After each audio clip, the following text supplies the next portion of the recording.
హరి ఓం. Zip TV ప్రేక్షకులకు శుభాభివందనములు. మనం క్రితం ఎపిసోడ్లో భోగి మంటలు ఎందుకు వేసుకుంటున్నాము, దానివల్ల లాభం ఏమిటి, దాని విశిష్టత ఏంటి తెలుసుకున్నాం. అయితే భోగి రోజు మనము భోగి మంటలు అయిపోగానే సూర్యోదయానికి ముందే మనము స్నాన సంధ్యలు పూర్తి చేసుకుని భగవంతుణ్ణి ఆరాధించుకుని, భగవద్నామ స్మరణ చాలా ముఖ్యమైనటువంటిది. అసలు పండగ అంటేనే ముఖ్యంగా ఈ యొక్క సంక్రమణం రోజున హరిదాసులు రావడము.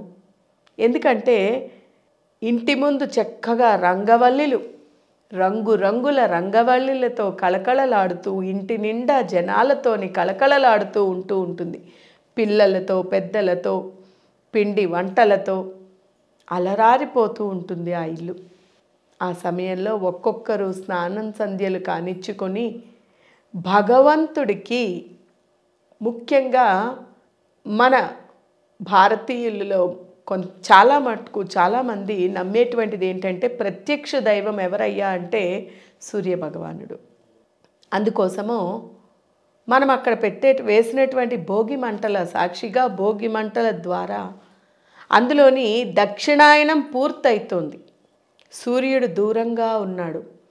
ఆ సూర్యుడిని తృప్తిపరచడానికి, ప్రసన్నం చేసుకోవడానికి ఆ రోజు మనము పొంగలి వండి, పరమాన్నము వండి, పాలు పొంగించి ఆ సూర్య భగవానుడికి ప్రసాదంగా పెడుతున్నాం, నివేదన పెడుతున్నాం.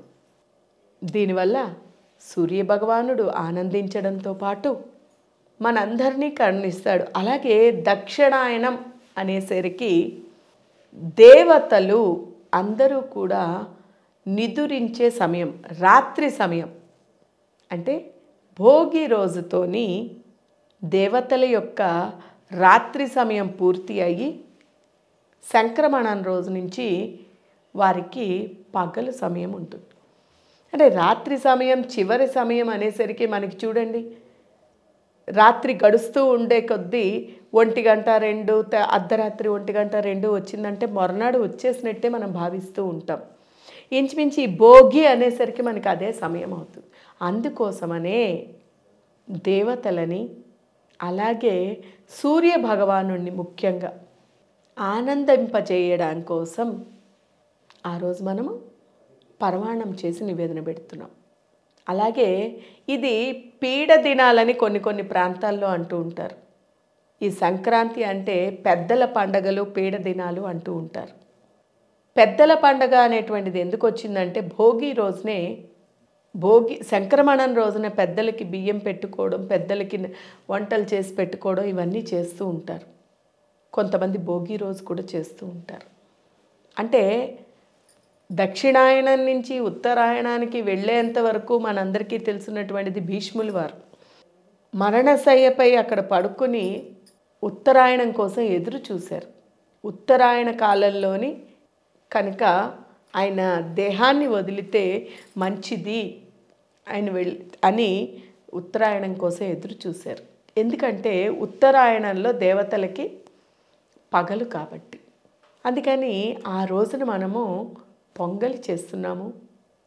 అలాగే సాయంత్రం అయ్యేసరికి పిల్లలకి, ముఖ్యంగా చిన్న పిల్లలకి మాత్రమే 5 సంవత్సరాలు, ఇప్పటి రోజుల్లో చిన్న పిల్లలకే జ్ఞానం విపరీతంగా అవుతుంది. కానీ ఇదివరకట్లోని 9-10 సంవత్సరాలు వచ్చినా కూడా వాళ్ళు పసిపిల్లలతో సమానం. ఎందుకంటే వాళ్ళకి ఏమీ తెలిసేది కాదు. అమాయకత్వం. పిల్లలు దేవుడితో సమానం అంటారు. అంటే నిష్కల్మషమైనటువంటి మనసు కలిగి ఉండేటువంటి వారు పిల్లలు. అంతటి నిష్కల్మష మనసుతో పాటు దైవాంశగా భావిస్తూ, అందుకే పిల్లలు ఉంటే, పిల్లలు తెరుస్తూ ఉంటే, ఏదైనా అడిగినా కూడా పిల్లలు ఏదైనా అంటే పిల్లలు చెప్పినటువంటి మాట కేవలం దైవం చెప్పినట్టే సమానం. పిల్లల నోటి నుంచి ఏదైనా వస్తే దైవం నోటి నుంచి వచ్చినట్టే, దైవం చెప్పినట్టే అని భావిస్తూ ఉంటాం. అందుకని ఆ రోజున పిల్లలకి మనము భోగి పళ్ళు అని పోస్తాం. అంటే పిల్లలకి ఈ యొక్క ధనధాన్యాలు అవి వచ్చేసరికి ఇంటికి ఏమైనా కూడా మనకి కనుదిష్టి తగిలినా చేసినా ఈ భోగి పళ్ళ ద్వారా కనుదిష్టి పోవడంతో పాటు పరమాత్ముని యొక్క అనుగ్రహము, అందుకోసమనే మనం రేగి పళ్ళు, చిల్లర పైసలు, పువ్వులు ఇవన్నీ కలుపుతాం. రేగి పళ్ళు సూర్య భగవానుడు సూర్యోదయం అప్పుడు సూర్యాస్తమం అప్పుడు ఆయన ఎలాగైతే ఆయన ఉంటాడో ఆ రంగులో ఉంటాయి కాబట్టి సూర్య ప్రతిబింబంగా భావించి అప్పట్లో ఒకప్పుడు ఈ పండ్లని తీసి దేవతలపై వేసి దేవతల చుట్టూ తిరుగుతూ ఆడుతూ ఉండేవారట. ఆ పిల్లల చుట్టూ, దేవతల చుట్టూ. అంటే ఇక్కడ పిల్లలు దేవుడితో సమానం కాబట్టి పిల్లలకి అవి పోస్తూ మనం ఆనందిస్తూ వారికి ఎటువంటి దిష్టి దోషాలు ఉన్నా కూడా పోయి భగవదానుగ్రహం సంపూర్ణంగా లభించేటట్టు భగవంతుని యొక్క కృప వారిపై కురిసేటట్టు ఉండడం కోసమే ఈ భోగిపళ్ళు పోస్తారు. అందుకే ముఖ్యంగా పిల్లలకి పోస్తారు, దైవాంశ సంభూతులు కాబట్టి. కొన్ని ఇళ్లల్లో పిల్లలు లేకపోతే, అంటే అందరూ పెద్దవాళ్ళు అయిపోతే ఇంకా పిల్లలు ఎక్కడి నుంచి వస్తారు చెప్పండి. అప్పుడు కొన్ని ప్రాంతాలలో ముఖ్యంగా తమిళనాడు సైడు అటు ఆ సాంప్రదాయం ఉంది. భగవంతుడినే పిల్లడిగా భావించి వారు ఈ భోగి పళ్ళని గుప్పెళ్లతో తీసి భగవత్ పాదాల ముందు పెడతారు. అంటే వారికి కూడా దిష్టి తీసి వారి యొక్క శక్తియుక్తులు మన మీద అంతా కూడా కురిపించాలి అనేటువంటి భావనతోని అంతటి పరమార్థం ఉంది ఈ భోగి పళ్ళల్లో. అందుకే ఈ పండగ చాలా విశిష్టమైనటువంటిది. 3 రోజుల పండగ, ముఖ్యమైనటువంటి 3 రోజుల పండగ. కళకళలాడుతూ అన్ని ఇళ్లల్లోని కూడా కొత్త అల్లుళ్ళు వచ్చి ఇల్లంతా కూడా ధనధాన్యాలతో, ఎందుకంటే కొత్త పంటలు వచ్చాయి కాబట్టి పాడి పంటలతోని అలరారేటువంటి సమయం ఏదయ్యా అంటే అది ఈ యొక్క సంక్రాంతి పండుగ సమయం కాబట్టి ఆ రోజు మొదటి రోజు భోగి రోజు మనము ఈ భోగి పళ్ళు పోసుకోవడం, భోగి మంటలను వేసుకోవడం.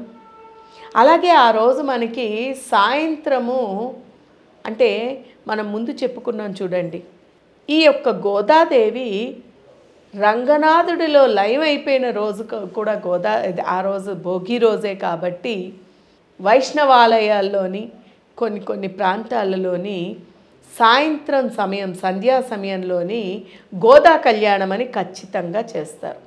కళ్యాణం అంటే మంగళకరమైనటువంటిది కాబట్టి మంగళం కలగాలి, అంతటా కూడా మంగళం చేకూరాలి అనేటువంటి భావనతోని ఆ కళ్యాణం కూడా నడిపిస్తారు. ఈ రకంగా మనందరము కూడా భోగి పండగని దానిలోని అంతరార్థాన్ని తెలుసుకుని అది మనం చేసినట్టయితే మనకి దాని ఫలితం కూడా దక్కుతుంది. కాబట్టి భోగి పండగ యొక్క అంతరార్థం ఇది కాబట్టి మనం దీనిని గ్రహించి మనము కూడా ఆ శక్తిని, ఆ అనుగ్రహాన్ని, ఆ భగవత్ కృపని మనందరం కూడా పొందాలి అని కోరుకుంటూ హరి ఓం తత్సత్.